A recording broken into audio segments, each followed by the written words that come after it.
Corre, corre. Na República Petista, muita gente morreu. O prefeito de Santo André, até hoje, ninguém sabe como morreu o Celso Daniel. Prefeito de Campinas, Toninho do PT, ninguém sabe. A diretoria do Bancop, eu não entendi, era uma cooperativa de bancários, isso aqui, cooperativa habitacional. Não deu para entender que parte da diretoria morreu num acidente automobilístico, também não consegui compreender como. Quando surgiu a notícia, no sábado à noite, da internação, no dia 25 de outubro, na internação do Alberto Iosif, supostamente por um envenenamento, e depois no domingo, a notícia correu o Brasil, eu fiquei em dúvida, nem acreditei, nem não acreditei. Até apareceu uma fotografia dele, de que ele estava no hospital, ele é cardiopata, etc. Tal, mas eu acho que ele tem que tomar muito cuidado com o que come, tem que tomar muito cuidado com os remédios que ingere, e tem que tomar muito cuidado com tudo. Mas eu acho que se ele morrer, aí acaba o Brasil. Aí já é demais, a República cai, né? Então eu acho que nesse caso é necessário ele tomar muito cuidado. E a oposição ficar muito atenta. Ele apresentou à Justiça Federal e aos editores da Justiça Federal 10 mil notas fiscais. 10 mil notas fiscais. Não é uma, não são 100, 10 mil. Que comprovam, e a Justiça Federal só aceita a delação, você tem a comprovação do que você está delatando e tal. Portanto, o Alberto Iosif vai balançar essa república. Se ela caiu ou não, só Deus sabe, né? Mas envolve dezenas de parlamentares, envolve ministros e, segundo ele, envolveria até, segundo Alberto Iosif, até o Palácio do Planalto. Portanto, nós estamos vivendo um momento muito complicado, muito complicado. Eu acho que é aí que é nesse momento que nós temos de tentar saber o que vai ocorrer. É difícil, é um ponto de interrogação. Pode não ocorrer nada, a base governamental conseguir blindar o governo, pode haver racha na base governamental e aí fica salve-se quem puder e cada um que quer se defender começa um a jogar no outro. Parte disso ocorreu em outros momentos da história do parlamento brasileiro e isso atingiu o Palácio do Planalto e começar até um processo de impeachment de uma CPI, da presidente, porque impeachment não precisa ser através de uma CPI, você, qualquer um, iniciar um processo ou solicitar o início de um processo de impeachment, melhor dizendo, né? Portanto, nós estamos vivendo num momento de interrogação. Isso tem efeitos tenebrosos para a economia, porque é um governo frágil, que vai ser acusado de corrupção e vai ter dificuldade de resposta. Eu lembro o seguinte, em 1992, o Brasil, na crise que levou ao impeachment do presidente Collor, teve recessão. Uma recessão, foi terrível. Tal. Já tinha tido recessão em 90. Em 91 o Brasil cresceu 1%. Né? Portanto, teremos um momento de muita tensão política e ninguém sabe o que vai acontecer. O Petrolão é o maior escândalo de corrupção da história do Brasil, de forma inegável. No mensalão, o Fundo Visanet é desviado 73 milhões de reais, o Fundo Visanet, o Banco do Brasil. Só Paulo Roberto Costa, diretor de abastecimento da Petrobras, levou 70 milhões, só ele. Portanto, veja, aqui, e ele já disse claramente, o seu depoimento, tem muita gente em cima que levou muito mais que eu, disse ele. Né? Em cima, eu presumo, na Petrobras, acima das diretorias, tem a presidência. E no caso, acima da presidência da Petrobras, tem o Ministério das Minas e Energia. E acima do Ministério, eu estou seguindo a sequência, graças à indicação de Paulo Roberto Costa, tem a presidência da República. Portanto, é uma situação gravíssima que nós estamos vivendo. E o interessante é que nós estamos, na verdade, parece um vulcão, próximo a uma erupção do vulcão, e está todo mundo lá, em Pompeia, em Herculano, para usar uma imagem romana, está todo mundo ali caminhando tranquilo em Pompeia. Tem gente almoçando, tem gente namorando, tem gente fazendo um negócio, e o vulcão está ali. A gente não sabe o que vai ocorrer, né?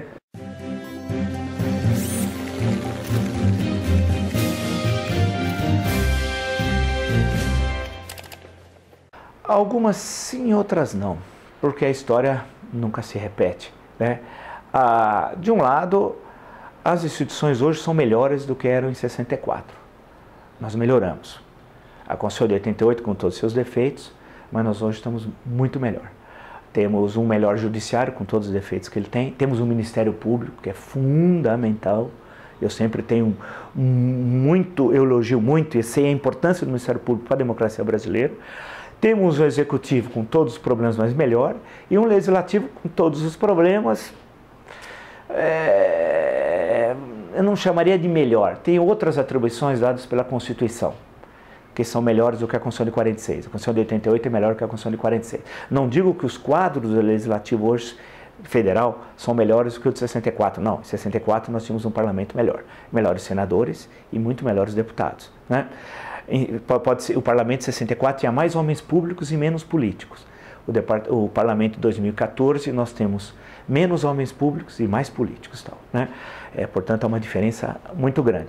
Porém, nós temos uma situação, um governo que, em parte, muito problemático, um governo federal, uma economia fragilizada, mas uma economia muito mais diversificada de 64. Hoje a economia brasileira, nós temos um setor primário consolidado, especialmente o setor agropecuário. O Brasil é uma potência hoje mundial nisso, né? Um celeiro do mundo, e a pecuária brasileira tem uma enorme importância no mundo, tal, né? Nós temos um setor mineral, no setor agrícola, no setor primário, um setor mineral muito diversificado. Nós temos, com todos os problemas, mas um setor industrial secundário, portanto, muito mais diversificado, e um setor de serviços muito mais diversificado. Quer dizer, nós temos uma estrutura econômica muito melhor. Ela está indo mal, mas ela é muito melhor e ela consegue se recuperar rapidamente. Depende de ter governo, e nós não temos governo. Essa é a questão central, tal. Portanto, eu acho que a crise de 2014 não é uma reedição da crise de 64.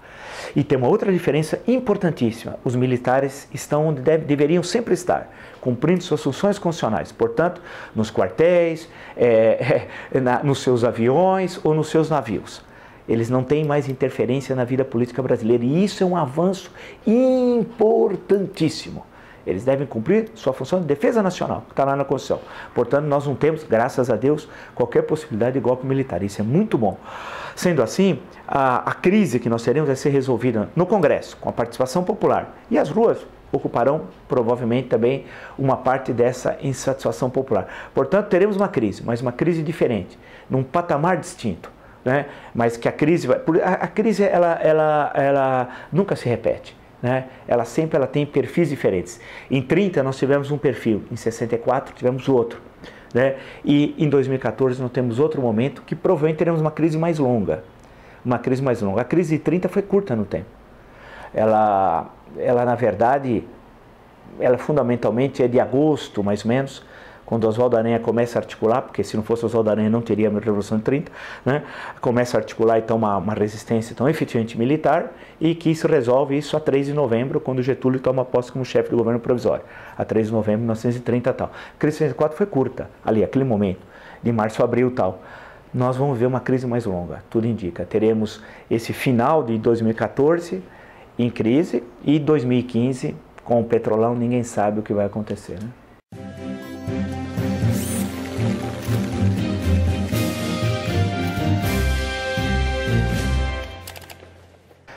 Olha, é difícil saber. Eu acho que nós tivemos no século XX brasileiro diversos momentos, tal, né? Nós passamos momentos. Claro, o século XX brasileiro, a maior parte dele, até 1930, a República, chamada República Velha, as eleições eram farsa. Nós já sabíamos o resultado antes da eleição, né? A primeira eleição um pouco mais democrática foi lá em 33, para a Constituinte. Já tinha justiça eleitoral recém-criada, voto secreto, mas voto feminino, poucas mulheres votaram, mas foi a primeira. Mas logo isso foi interrompido a partir da rebelião comunista de novembro de 35. Aí estado de guerra, repressão, violência. O Estado Novo, na verdade, não foi em 37, começou em 35. Foram 10 anos de ditadura até 29 de outubro de 45 e tal. Porém, aí tivemos eleição em dezembro, muito rápida, não teve tempo nem de fazer muita campanha para Constituinte e para Presidente da República e tal. Aí nós tivemos algumas eleições sucessivas com relativa democracia, 45, para presidente, né? 45, 50, 55, 60 e tal. Aí tivemos depois a interrupção do regime militar, longa interrupção, 2 decênios.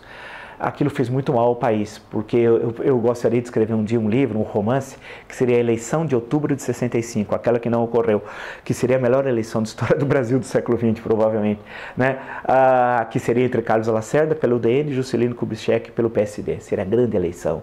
Teríamos 2 grandes administradores, um ex-presidente da República, um ex-governador da Guanabara, e um grande debate político. Porém, aquilo não ocorreu. nós perdemos, né? O Brasil perdeu. Aí isso voltamos só a ter eleições diretas em 1989 e tal. Então o nosso problema todo é que nós tivemos pouco, essa foi a 7ª eleição consecutiva. É pouco. O Brasil, os Estados Unidos, quantas eleições consecutivas teve em mais de 200 anos? E os outros países parlamentares, né? Quantas tiveram? Os países parlamentaristas e tal. Então, é muito recente, a democracia brasileira é muito jovem. Nós temos muita exigência. Eu fico sempre irritado com o que ocorre no Brasil. Mas se a gente olhar um pouco historicamente, a história da democracia brasileira ainda é muito pequena no tempo e tal. Nós vamos melhorar muito, é que nós vamos melhorar mais rápido. Esse acho que é o desejo de todos nós, meu e de todos que nos assistem, né?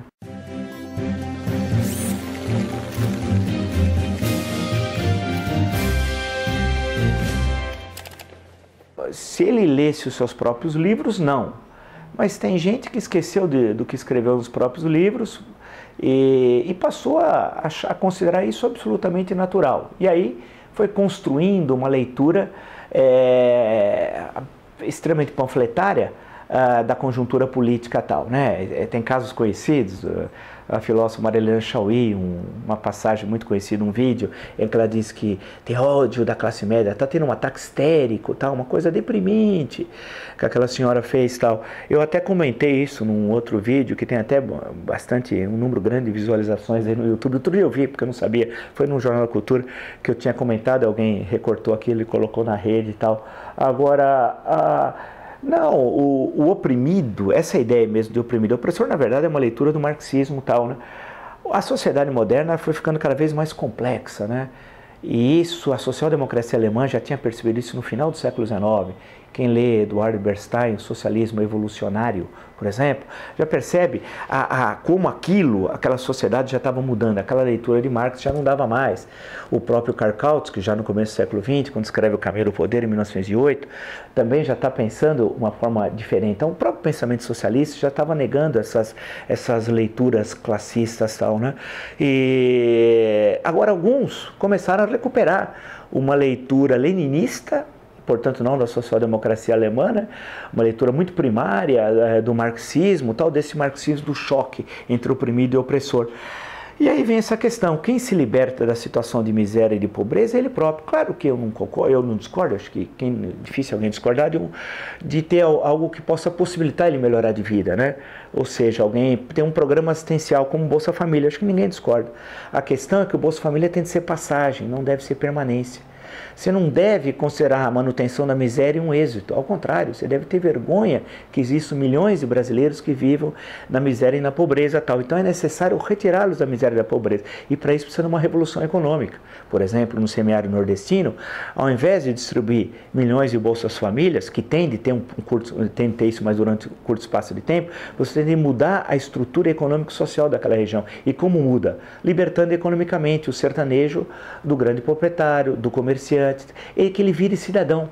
Muitas vezes não é fazer reforma agrária, não é problema de terra, é problema de água, muitas vezes também não é só de água, muitas vezes é um problema de financiamento, da ação da Embrapa, criar cooperativas, em suma, ter uma atuação integrada naqueles 9 estados da região, que não são 9, na verdade são 10, porque o norte de Minas também passa por isso, né? Que faz parte do polígono das secas, mas não da região nordeste, né? E você mudar, alterar aquela região economicamente, isso é possível fazê-lo num projeto de médio e longo prazo. E o governo não quer. O governo quer manter os sertanejos como párias da sociedade brasileira. Na verdade, o governo federal odeia o sertanejo. Acha que ele é um fraco, ele não é, antes de tudo, um forte. Como disse um escritor fluminense que morreu no Rio de Janeiro no dia 15 de agosto de 1909, né? O Euclides da Cunha. Não, para o governo, o sertanejo é, antes de tudo, um fraco. E ele tem de ser simplesmente, a cada 4 anos, ir lá na urna eletrônica apertar o número 13. Esse é o papel que o governo destina ao sertanejo, né?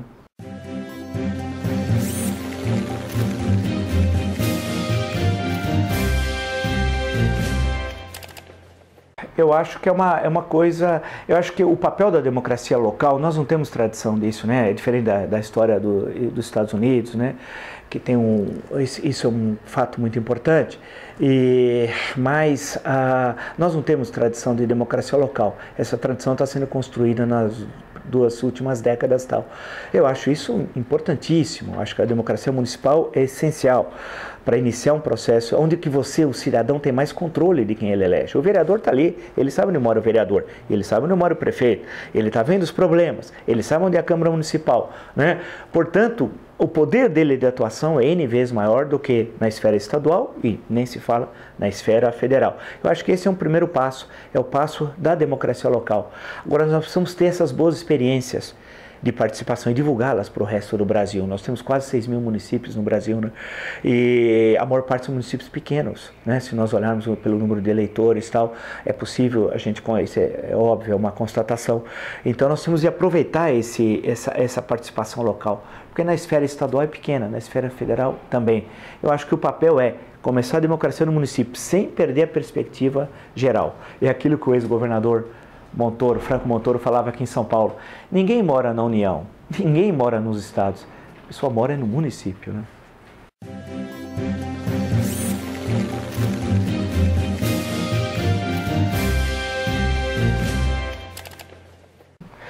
Olha, em termos de história, eu acho, por exemplo, você faz a referência ao Dom João VI. Tem um grande livro do Oliveira Lima, Dom João VI no Brasil, um grande livro, e que ele mostra, se o Dom João VI fosse tão... O Dom João VI era um sujeito mediano, como outros estados. Ele tinha uma grande qualidade, nomeava bons ministros, lembra Oliveira Lima. E se ele fosse tão bobo, os Braganças não teriam mantido seu domínio na América e na Europa, em Portugal e no Brasil. Os Bourbons da Espanha, que eram tão espertos, perderam todas as suas colônias aqui na América. Tiveram que renunciar ao trono espanhol para José Bonaparte, perderam todas as suas colônias, excetuando Cuba, né? Então, é necessário se tomar um pouco cuidado com esses julgamentos. Dom Pedro I, era isso. Dom Pedro I era uma pessoa instável, mas foi fundamental no Brasil e foi fundamental em Portugal, com os liberais. Ele foi um liberal em Portugal e participou da Revolução Liberal, a Revolução do Porto, né? A segunda. E era um grande músico, né? Tanto que o Rossini o recebeu em Paris, quando ele passa por Paris, antes de participar da Guerra Civil Portuguesa e tal, e chamou atenção as qualidades que ele tinha inatas. Ele tinha pouco estudo, mas sabia que ele tinha pouco estudo. Ele brincava que seria o último dos Braganças mal formados, tal, tanto que teve muito cuidado na formação depois dos seus filhos aqui no Brasil, que ele deixou, né? E depois, e o papel que Dom Pedro II tem. Dom Pedro II é uma pessoa fundamental. O Brasil existe por causa de Dom Pedro II. Sem Dom Pedro II, o Brasil seria dividido em 1, 2, 3, 4, 5, 6 países. Ele tem um papel fundamental, inclusive, na construção da nacionalidade, da ideia do que é ser brasileiro. Basta recordar a importância que ele dá às artes plásticas, pagando com o dinheiro dele. E quadros que são famosos, que são pintados na Europa, como por Pedro Américo. Basta lembrar o apoio que ele deu a poetas e a prosadores. Lembra um deles, um grande poeta, o maior do século XIX, junto com Castro Alves, que é o Gonçalves Dias, né? Que também fez papel de historiador copiando documentos de história do Brasil. Basta lembrar o apoio todo que o Dom Pedro dá, essa formação da nacionalidade, Dom Pedro II, a formação da nacionalidade brasileira e tal. E essa ideia de que resolver, depois de terminar um conflito, anistiar, resolver, somar, não é guardar o rancor na geladeira, mas é deixar isso de lado, pensar na ideia do Brasil, da construção do Brasil e tal. Nós tivemos grandes políticos no segundo reinado, grandes políticos, em todo lugar. Tivemos em Pernambuco Joaquim Nabuco, mas não só, né? Tivemos o conselheiro Saraiva na Bahia, mas não só. Tivemos no Rio Grande Gaspar Silveira Martins, mas não só. Nós tivemos grandes personagens. Minas Gerais, pode lembrar, tinha difícil o jogo de cintura, mas o Visconde de Ouro Preto, né, o Afonso Celso de Assis Figueiredo. Portanto, nós tivemos um conjunto de grandes debates. A década de 80 é uma debate, lembrar Dantas na Bahia, grandes debates parlamentares. Um jovem como Rui Barbosa começa a participar na política nos anos 80, ainda no Império. Nós tivemos na República grandes políticos também, né? Nós tivemos Júlio de Castilhos no Sul, nós tivemos o republicanismo paulista, Campos Salles, Prudente de Moraes, mas não só.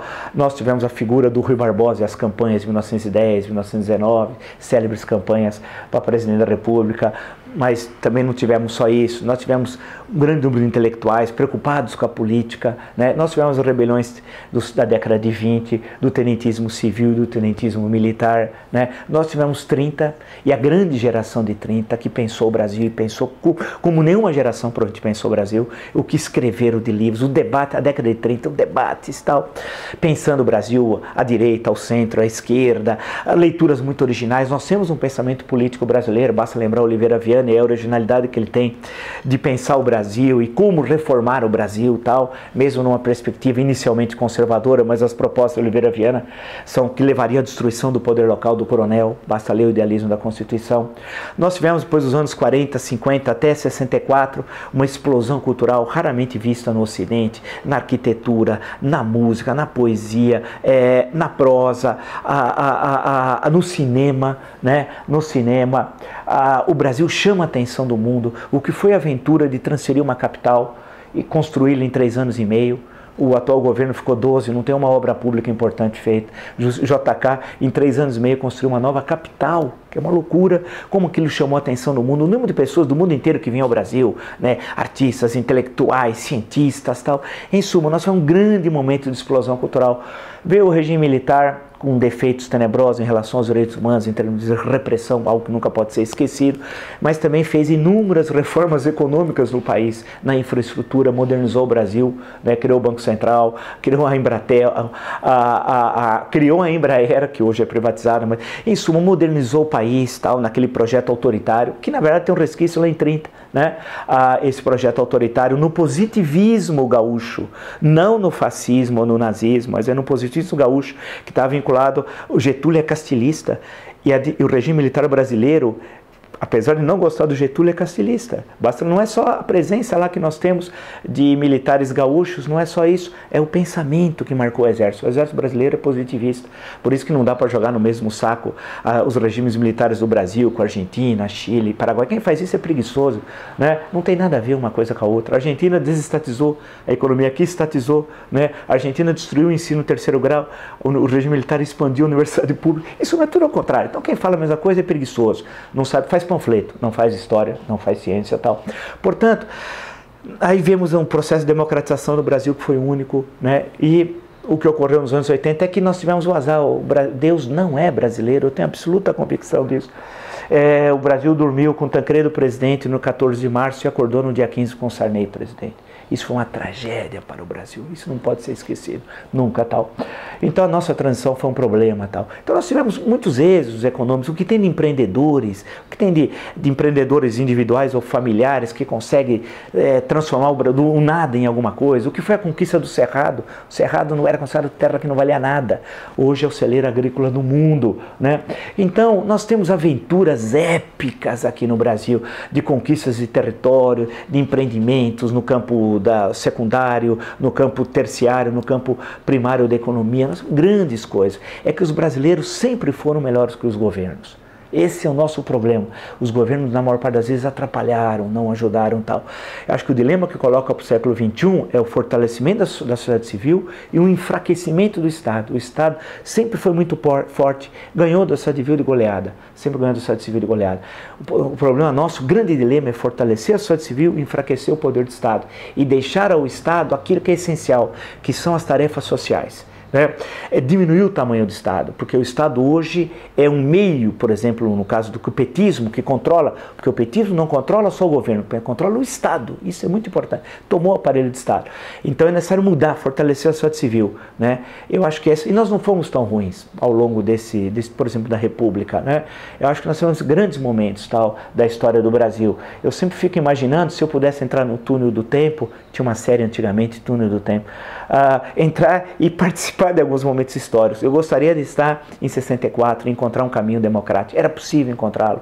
Por pouco não foi encontrado e a gente teria um outro país. Nós teríamos, para usar uma imagem do Leonel Brizola, que tem a mania de falar de Austrália em certo momento da vida, nós seríamos a Austrália da América do Sul. Se nós tivéssemos tido a eleição de 65, mantido a democracia, com todo aquele desenvolvimento econômico que nós tivemos, puxa, teria um grande país. Infelizmente, a história seguiu outro caminho e não foi possível virarmos uma Austrália. Acabamos virando o que somos. Que é possível mudar? Nós estamos mudando, mas muito pequeno. O que nós precisamos ter é interesse pela política. E para concluir, nós temos pouco interesse pela política. Nessa eleição foi muito legal, ao contrário do que as pessoas diziam, que 2013, em junho, tinha mostrado desestímulo com a política. Não é verdade. Eu nunca vi uma eleição as pessoas discutirem nas ruas como nessa. Usarem adesivos, falarem nas esquinas, no metrô, em qualquer lugar. Nunca se falou tanto de política como nas últimas 3 semanas. Isso foi que precederam a eleição do 26 de outubro. Isso foi muito positivo. Portanto, nós estamos melhorando. Precisamos melhorar mais rápido, dar saltos. ao invés de dar um salto em distância, dá um salto triplo. Vamos lembrar do Ademar Ferreira da Silva, que foi bicampeão olímpico.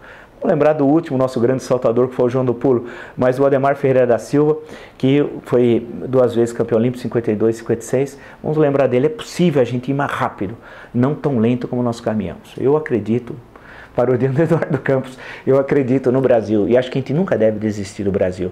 Quem já desistiu do Brasil é o governo, que odeia o Brasil. Lula tem ódio do Brasil, tem ódio da democracia e ódio da liberdade. Porque ele sabe, se quando tivermos plena democracia, plena liberdade, ele não fará o que fez na última campanha. E ele não vai chegar a presidente em 2018. Ele vai tentar.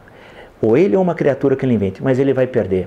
A história está do nosso lado, não está do lado dos petistas que têm ódio à democracia e às liberdades, né?